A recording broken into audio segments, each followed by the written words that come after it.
Viewers, நாங்களுடைய Lakshmi. நீங்கள் பார்த்துருக்கிறது லக்ஷ்மி தமிழ் டகர். ரொம்ப முக்கியமான ஒரு பாயிண்ட் நீங்கள் கேட்டுட்ருக்கீங்க. அது பற்றி தான் நம்மளுடைய சுவாமியும் இதுக்கு ஒரு ஹிண்ட் கொடுத்துருக்காரு மலேசியாவில். சரி, எல்லாமே பார்க்கலாம். ஃபஸ்ட்டு வந்து பார்த்திங்கன்னா, வெண்ணிலா கிட்ட ஒரு ப்ராமிஸ் பண்ணுறாங்க. இது ஹாஸ்பிட்டல்லே பண்ணுறாங்க. என்னென்னா, என்னுடைய வயிற்றில் இருக்க குழந்தை மேலே அப்படின்ட்டு. அப்போ வெண்ணிலாவுக்கு தெரிய வருது காவேரி கர்ப்பமாக இருக்காங்கன்ட்டு. இந்த பாயிண்ட்டுக்கு அப்புறம் அங்கேயே 2 பேரும் சமாதானம் ஆகலை. அப்படியா, நீ ப்ரெக்னெண்ட்டாகலாம் இருக்கியா, அப்படின்னா நீயே விஜய் வச்சுக்கோ அப்படிங்கிற மாதிரிலாம் சொல்லலை. இந்த பொண்ணு ஏதோ அமைதியாகவே இருக்குது. ஸோ வெண்ணிலா தொடர்ந்து அமைதியாக இருக்கனால விஜய் போய் ஃபஸ்ட்டு விஜய் மீட்கணும், அந்த விஷயத்தை தான் பண்ணுறாங்க. இது ஏதோ அமைதியாகவே யோஜனையோடவே இருக்கிற மாதிரி காட்டுவாங்கன்னு நினைக்கிறேன்.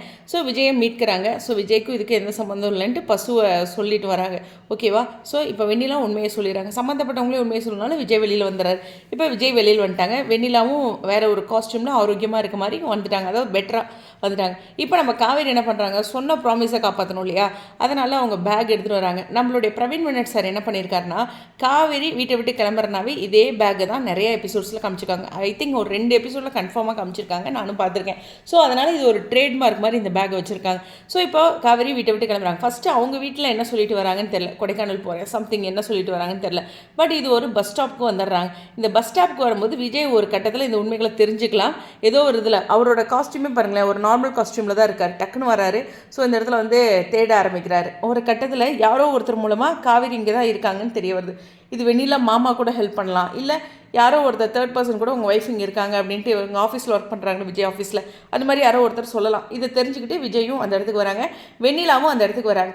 இப்போது இந்த இடத்துல ஒரு டிஸ்கஷன் நடக்கும் கரெக்டாக. ஆனால் காவேரி என்ன சொல்லுவாங்கன்னா, நான் ஒரு ப்ராமிஸ் கொடுத்துருக்கேன்ல அப்படிங்கிற மாதிரி சொல்லலாம். இந்த குழந்தை பற்றியும் 3 பேத்துக்கும் தெரியறதுனால அந்த குழந்தை பற்றியும் பேசலாம். நான் இந்த எபிசோடு எல்லா இடங்கள்லையும் சொன்னது என்னென்னா, யமுனாவுக்கும் இன்னும் ரிவீல் பண்ணல நிவின் இந்த ப்ரெக்னென்ட் பற்றி. ரிவீல் வந்து யாருக்குமே பண்ணல காவேரி வீட்லேயுமே.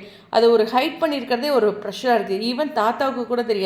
அது ஒரு ஹைட் பண்ணியே கொண்டு வராங்க. இதுலேயே ஒரு ட்விஸ்ட் இருக்குது, எதுக்கோ இதை ஹைட் பண்ணிகிட்டே வராங்க அப்படின்னு. அதனால் காவேரி இந்த இடத்துல விலகிறதுங்கிறது கொஞ்சம் எபிசோட்ஸ் வரும் போல். அதுதான் சுவாமி அவர்கள் மலேசியாவில் என்ன சொல்லியிருக்காருன்னா, கொஞ்ச நாளுக்கு வந்து நீங்கள் கஷ்டப்படுற மாதிரி ட்ராக் இருக்கும் எமோஷ்னலாக அப்படின்ட்டு, இல்லை கஷ்டப்படுற மாதிரி அப்படின்ட்டு.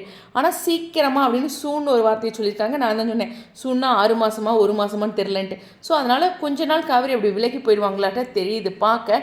பட் இது எப்படி கொண்டு வராங்கன்னு தெரில. ஆனால் அந்த இடத்துல வெண்ணிலாவுடைய முடிவு ரொம்ப ரொம்ப முக்கியமான விஷயம். அதாவது காவேரியோட முடிவை சொல்லிட்டாங்க, ஓகே நீங்கள் வாழுங்க அப்படின்ட்டு அவங்க போகிறாங்க. விஜய் சரியான கோவத்தில் இருப்பாங்க. விஜய் அப்படிலாம் விட்டுட்டு போக மாட்டார். விஜய் ரொம்ப தெளிவாக இருக்கார். அதாவது ஒருத்தர் வந்து லவ் பண்ணியிருக்காங்க இனிஷியலில், பட் அந்த லவ்வை விட்டுட்டு லைஃப்குள்ளே வந்து ஒரு வாழ்க்கை வாழ ஆரம்பிச்சிட்டாங்கன்னா அந்த லவ் வந்து பாஸ்ட் லவ் அப்படிங்கிறதால தெளிவாக இருப்பாங்க எல்லாருமே.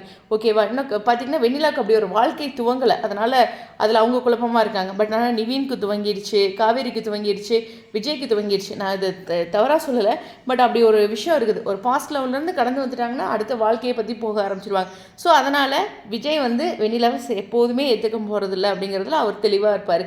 ஸோ அதெல்லாம் வெண்ணிலாவுக்கு புரிய வரும்போது இவங்க 2 பேரையும் சேர்த்து வைப்பாங்க. அந்த சூன்னு சொன்னாங்களே, அது 1 வாரத்துலேயும் இருக்கலாம், 1 மாதத்துக்குள்ளே அட்லீஸ்ட் இருக்கலாம். ஆனால் ஃபேன்ஸோட ரெக்வஸ்ட்டில் சீக்கிரம் அதை சூன்னு கொண்டு வந்துருவாருன்னு நினைக்கிறேன். ஏன்னா ஆல்ரெடி டிஆர்பி குறைஞ்சிட்ருக்கனால விஜய் காவேரி இந்த இடத்துல பிரிக்கிறது அப்படிங்கிறது ரொம்ப நாள் நடக்காது. ஸோ அது மட்டும் கிடையாது, ரொம்ப முக்கியமான விஷயம் காவேரி எங்கே போகிறாங்க அப்படிங்கிற ஒரு பாயிண்ட்டு ரொம்ப ரொம்ப முக்கியமான விஷயம். அப்ளை பிஸ்னஸ்லாம் இந்த பொண்ணு எடுத்து நிறுத்துமே அப்படின்லாம் நான் நினச்சிட்டு இருக்கும்போது, இந்த பொண்ணு என்னோட பேக்கை தூக்கிட்டு வீட்டுக்கு வெளியில் வந்துருச்சு அப்படிங்கிற மாதிரி ஒரு பாயிண்ட்டையும் யோசித்தேன். ஸோ அந்த சூன்கிறது மட்டும்தான் ரொம்ப முக்கியமான விஷயம். இருந்தாலும் காவேரியோட முடிவை விஜய் என்ன பண்ண போகிறாரு, வெண்ணிலாவுடைய பதில் என்னவாக இருக்கும் அப்படிங்கிறது தான் ரொம்ப ரொம்ப முக்கியம். ஃபஸ்ட்டு விஜயை காப்பாற்றிடுறாங்க, அதுக்கப்புறம் ஒரு அக்கப்போர் வருது, அதுதான் வெயிட் பண்ணி பார்க்கணும். ஓகேவா? இந்த வீடியோ பற்றி உங்களுடைய கருத்துக்கள். ஸ்டேடியம் லக்ஷ்மி தமிழ் டக்கர்.